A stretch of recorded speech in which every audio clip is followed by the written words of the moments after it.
Welcome back, Insomniacs. Today we have a big divisional matchup between the Miami Dolphins and the Buffalo Bills. Ian is going to be playing the part of the Bills head coach, Doug McDermott, and Spencer, of course, will be playing the part of Adam Gase, Miami's head coach. This is a matchup between two mediocre teams. Two teams probably not going anywhere this year, but it should be a fun matchup as Buffalo travels to Miami. I'm going to start with Spencer. How you doing, buddy? Doing pretty well, man. I'm Adam Gase, so I'm always kind of in a mellow mood, not really saying that much. I don't really talk at all on the sidelines. But we just had a 3-point loss to the Indianapolis Colts. We are now hosting a Buffalo team that is starting a very inexperienced quarterback. This is a team that has had a quarterback carousel all year long. They only throw for 159 yards a game. And you look at us at home and the way we beat the New York Jets, another rookie quarterback in Sam Darnold, is we were able to turn him over 4 times in that game, 4 interceptions. And we are third in takeaways per game. We get 2 takeaways a ball game. We're an explosive offense where we utilize chunk plays a lot. Like we have, I believe Albert Wilson is our best wide receiver on this team. Kenyon Drake had a great game against the Colts. We only lost by 3 to the Indianapolis Colts. So I look at us being at home. We're 4-1 at home. And for the Buffalo Bills, they don't have an offensive line. So I doubt that they're going to be able to run the football effectively. They do have a pretty good defense. But again, this is going to be a sloppy turnover fest. And usually we can win these home games against AFC East opponents. Yeah, I mean, the Bills and the Dolphins are not competing for a Super Bowl. They're not really competing for the AFC East at this point in the season anymore. But I will say that the Buffalo Bills, we're coming off 2 straight home wins, or 2 straight wins, back to back. Well, we had the win against the New York Jets. Spencer, you just brought it up before, that the Miami Dolphins, you guys just beat the New York Jets, all right? But look how the Bills beat the Jets. I mean, we beat them with Matt Barkley, a 4th-string quarterback who we just signed off the street 2 weeks prior. All right, we mopped the floor with New York. And then we had the nice little bye week where we got to rest up a little bit. Then we go back home to Buffalo in the cold weather. We beat down Jacksonville, okay, a team that's a lot better than what the record shows. I mean, they still have a top 3 defense with Jalen Ramsey and those guys. We shut them up. A lot of people picked the Jacksonville Jags in that game. But, looking at this matchup, we played the last few games in the Northeast. All right, now we're coming down to sunny Florida, all right, sunny North Florida, or sunny South Florida, excuse me. I mean, this game it's going to be cake. You should know. You're from there.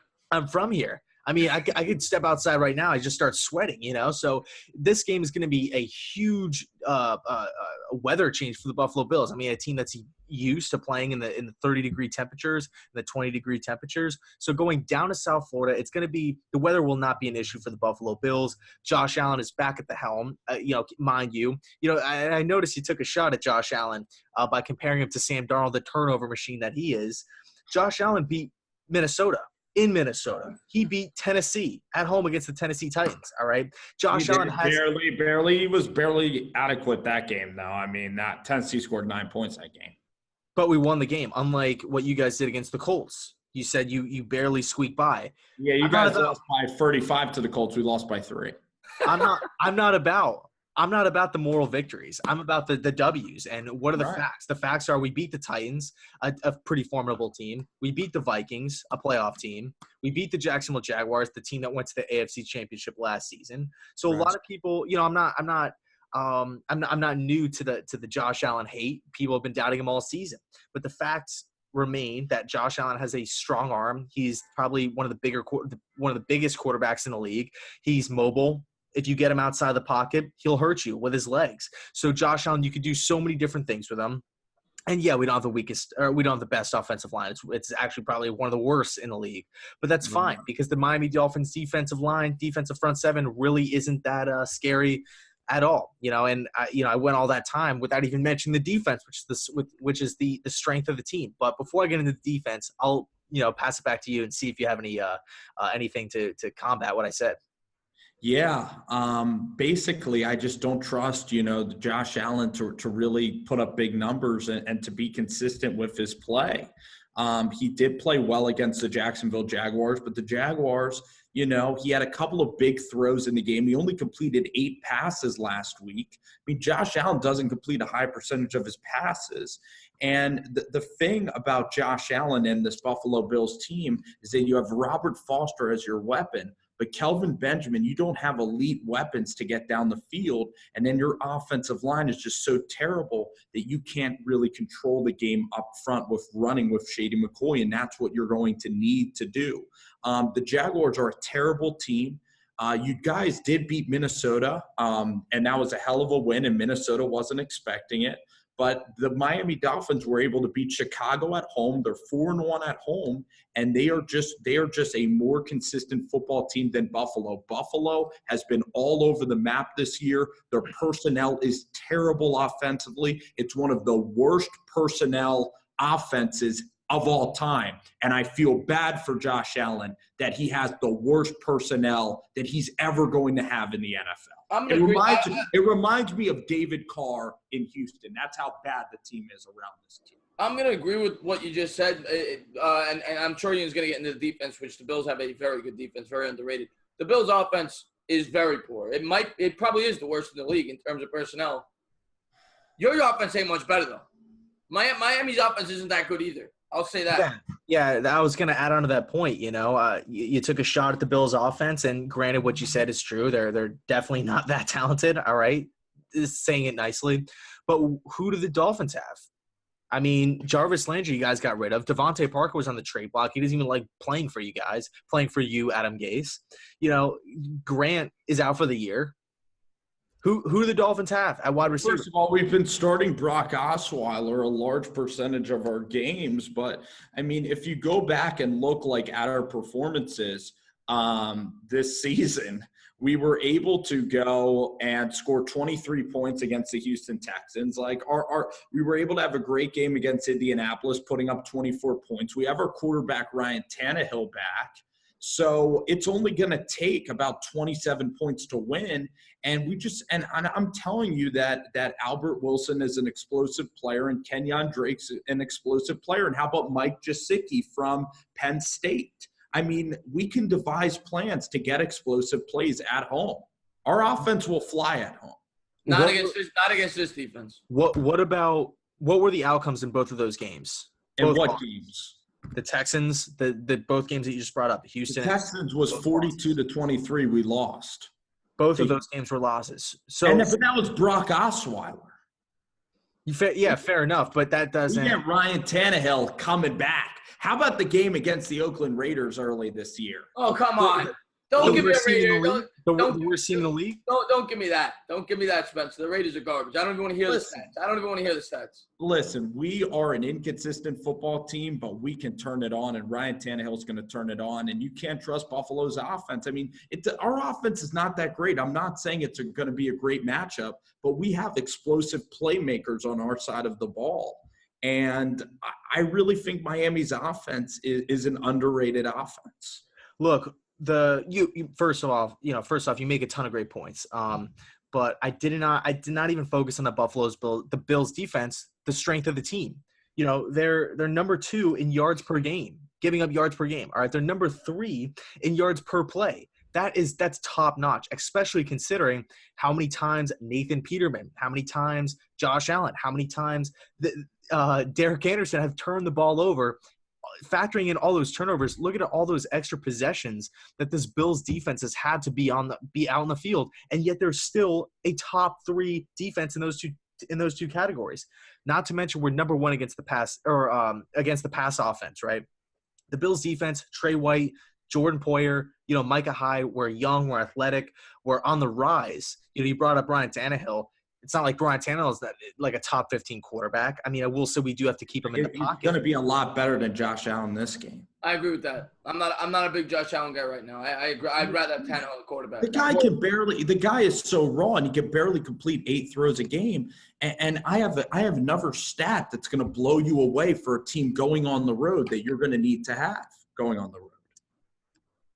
Okay. Well, I mean, what are the facts? The facts are, who is the better defense? Buffalo.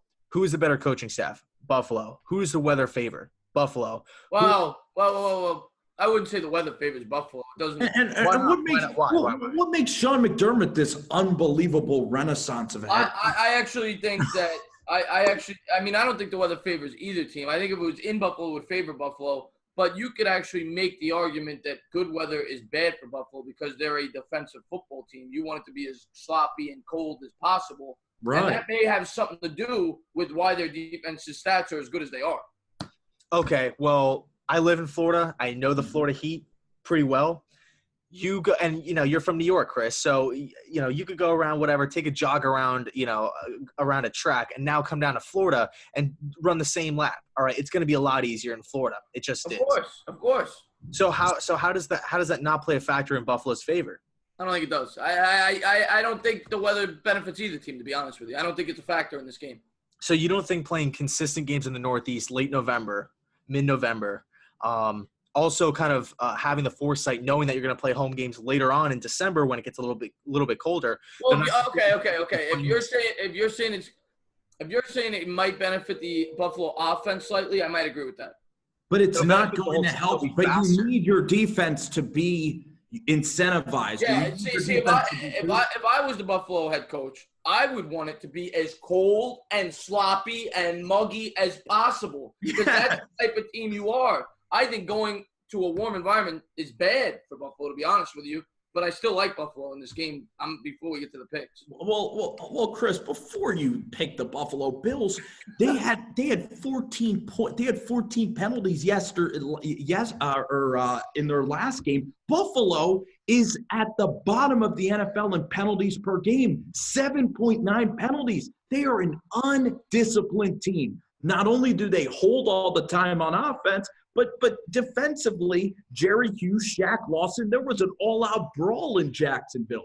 This Bills team, look at their games, 35-7. They lost to the Colts, 25-6 to the Patriots and the Bears. They're all over the map. They didn't have their quarterback, but they have zero continuity. Sean McDermott, I'm not afraid of Sean McDermott at all. Buffalo is inconsistent. They're not capable of winning 3 straight games. Well, the thing is, I mean, you brought up the penalties. I think that actually favors us because who controls the penalties? We do. If we don't commit the penalties, if we don't hold, all we pretty much have to do is just not turn the ball over and not commit penalties. You're going to get sacked again, which on 9.19% of your dropbacks, you're getting sacked. Yeah, but look in this game who's going to be trying to get after us. The Miami Dolphins front seven, who is not very good. All right, we'll see if you can block air. We'll see. And I'm going to tell you guys what I thought about the debate. I'm going to be honest. I thought the debate was near dead even. It was so even, I'm not going to pick a winner. I'm going to call it a tie. I'm going to let our subscribers decide it. I think both you made tremendous points. I love some of the statistics Spencer was able to come up with. I love that Spencer brought up the fact that Miami is 4-1 at home. And I love a lot of things that Ian said as well. He brought up the Buffalo defense, which is extremely underrated. And he brought up some very good points about how Josh Allen is a vast improvement over the quarterbacks that they've had, that you don't want to commit the penalties, you don't want to commit turnovers. They don't do that, they'll win the game. And I agree with that. I'm actually picking Buffalo in this game. I think Buffalo's coming in hot. They've won 2 in a row, which is as hot as it gets in Buffalo.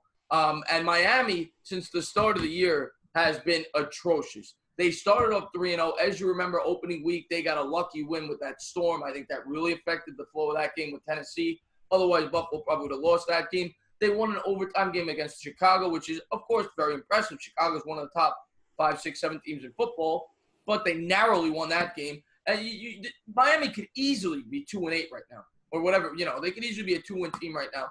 I don't believe in Miami. I don't believe in Buffalo either. But when there's 2 teams that I don't believe in, I'm going with the team with the better defense. And Buffalo has a much better defense, and that's why I'm taking Buffalo. Chris, what are the bad losses? Miami's only had 1 bad loss. Miami. Well, you brought up. I wanted to say this. You brought up Buffalo getting blown out by the Patriots. Do me a favor, because I know this because me and Ian make picks. Go back and look at Week 4. Miami got bamboozled against New England. They lost by like 40 points. Okay, right. Miami is fake. Buffalo's fake too. But Miami is fake, but Miami in this game is going to put up. I know that they're going to score more than 24 points. That's my bold prediction. Miami at home. And I'm taking the Dolphins 30-20. I don't believe in the Buffalo Bills. I kind of want to see Buffalo win. Debating you guys, though, it's so funny how I kind of want to be right on this game, though, at the same time. I got to take the experienced quarterback in Ryan Tannehill. I'm worried about Josh Allen protecting the football. I'm worried about the Bills' offense traveling on the road. I just trust Miami more. There's more continuity with the staff. I know what this Dolphins team is capable of doing, and I know what the Dolphins are. And Buffalo, I think, is a mess, and I'd be very surprised if they beat the Dolphins. Yeah, I didn't say my final score. I'm going to go 20-17 Buffalo. I think you're way off base with the 30 points. There's no way Miami's putting up 30 points in this. But the only way, I will say, it's possible. The only way Josh Allen has to commit 3 or 4 turnovers. If he does that still counts. then that it could still happen. counts. But yes. I got that sound clip. Yeah, I think yeah, Spencer, what's your score prediction? 30-20 Dolphins. Okay. I'm going the Bills. But first, I just want to say this. I think it's just a complete embarrassment that what they surrounded Josh Allen with to start the season off. I mean, how do you expect a rookie quarterback, especially coming from, a smaller end school, to have success with no one at wide receiver, no one on the offensive line? LaShawn McCoy is not what he once was, and a young offensive coordinator, Brian Daboll. So and no veteran quarterback like Chase Daniel would have been perfect.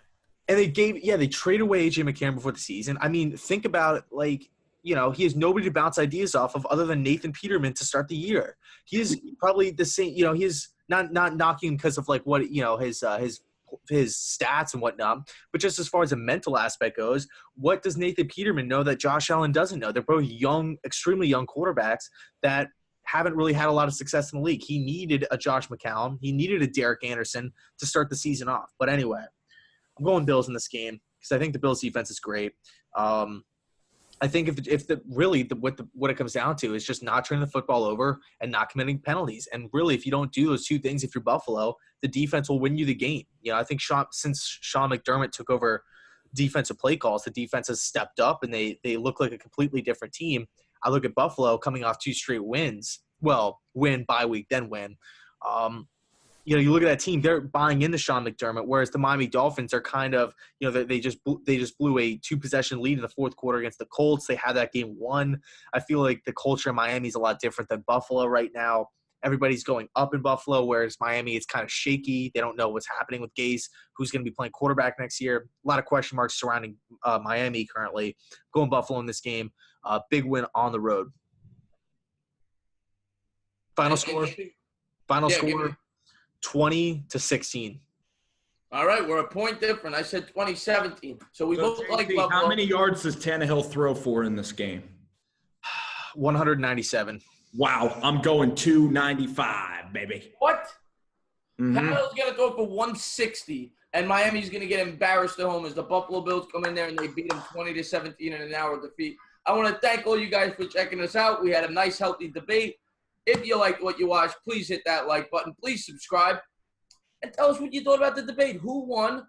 And please, by the way, we're going to be doing a lot of live streams. Please check us out every Thursday, Sunday, and Monday night. This week, of course, we were lacking a little bit with the holidays, but we will be coming strong this week. Spencer will be starting us off Thursday. Me and Ian will be live tonight, Monday night. So please check that out as well. And as always, I don't know. Cheers. Yeah. I don't want to say what I said. Take care, guys. Have a great one. You can cut that thanks so much for watching, guys. All right.